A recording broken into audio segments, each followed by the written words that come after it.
Wellness for Life is brought to you by Back in Motion Physical Therapy, Gothenburg Chiropractic Clinic, MAHUBE-OTWA Community Action Partnership, Lakeside Sports and Pain Clinic, and Thomas & Swanson & Zahn Attorneys at Law. Hello, I'm Matt Koffenberg. I'm a physical therapist and I own Back in Motion Physical Therapy in Perham, Minnesota. In our last episode, I gave you a quick introduction to the anatomy of the rotator cuff. Now remember, the rotator cuff is made up of 4 muscles at the shoulder. The rotator cuff often gets damaged. It often gets injured. There are some studies out there that suggest up to 60% of us by the time we're 60 will have some sort of rotator cuff injury. So the rotator cuff is a really important area of our body that we need to discuss. Today we're going to talk about starting an exercise routine to help prevent rotator cuff problems from occurring. So we're going to talk about a beginning program for the rotator cuff today. Next episode, I'm going to give you the more advanced rotator cuff preventative program.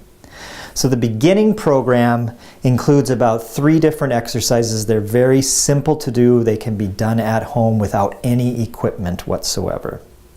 So let's take a step back and talk just briefly about the rotator cuff. Remember, the shoulder joint itself is a ball and socket joint. So the upper arm, the top part of the arm, creates a ball, and then it sits inside our shoulder blade, which has this socket. So we've got this ball that sits inside this socket. Okay. We've got a floor and we've got a roof. In between the floor and the roof sits our rotator cuff muscle. The job of the rotator cuff is to pull this bone down. The job of our postural muscles is to pull this bone back to really increase that space so the rotator cuff doesn't get pinched. So when we do a preventative exercise program for the rotator cuff, you want to strengthen the rotator cuff so that you can pull that floor down, increasing that space. But you also want to strengthen your shoulder blade muscles so you can pull that ceiling up, increasing that space. So we can give you 3 very simple exercises to do that will accomplish that. So one thing I want to talk about first is if you currently have shoulder pain, please do not start this exercise program. If as you're doing the exercises you experience shoulder pain, please do not do this exercise routine. And finally, if after you're done doing the exercises, you feel like your shoulder is sore and it's in pain, please don't do this routine. If any of those conditions happen, you need to either talk to your doctor or you need to give me a call, talk to your physical therapist, and you likely need some physical therapy so that you don't end up with rotator cuff issues in the future. Now, some very basic things to think about when we're doing rotator cuff exercises. You want to do very, very little weight. The rotator cuff is a small muscle. You do not want to lift heavy weights. I recommend that you actually start with no weight.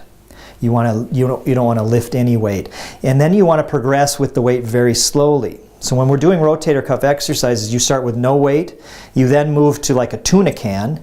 From a tuna can, you then move to a soup can, and then from a soup can, you can then start lifting like a pound, and then from a pound, you can go to 2 to 3 to 4. Never ever do more than 4 pounds when you're doing specific rotator cuff work. The other thing with rotator cuff exercises is that you do a lot of them. So you do 2 sets of 25 repetitions.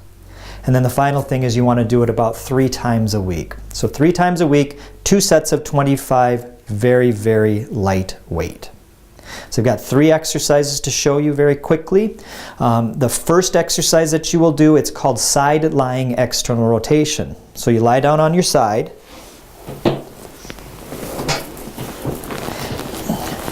You place your elbow at a 90-degree angle.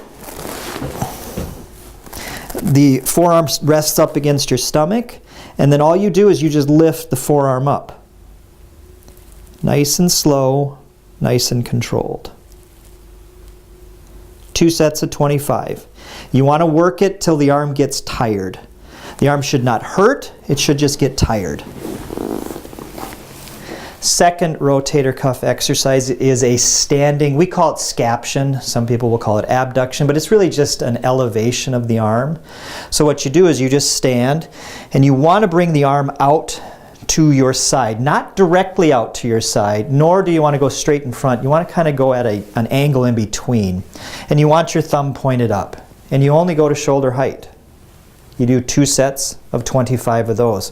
You'll be surprised at how quickly your arm gets fatigued. These exercises isolate the rotator cuff. So we've got our side-lying external rotation, we've got this standing exercise, and then the final one you want to do is you want to incorporate something with the shoulder blade. Okay, so what we do with this is we call it horizontal abduction. What you want to do is you want to bend over so that your chest is basically parallel with the floor. Again, you want to go thumb up and you bring your arm parallel to your body. And you just repeat that. 2 sets of 25. It's a very good beginning exercise routine for the rotator cuff. You do this for at least 2 months, and then you can do the advanced rotator cuff exercises, which we'll show you next episode. Thank you very much.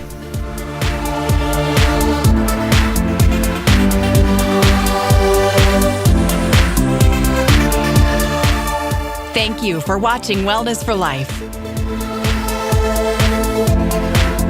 Brought to you by Back in Motion Physical Therapy, Gothenburg Chiropractic Clinic, MAHUBE-OTWA Community Action Partnership, Lakeside Sports and Pain Clinic, and Thomas & Swanson & Zahn Attorneys at Law.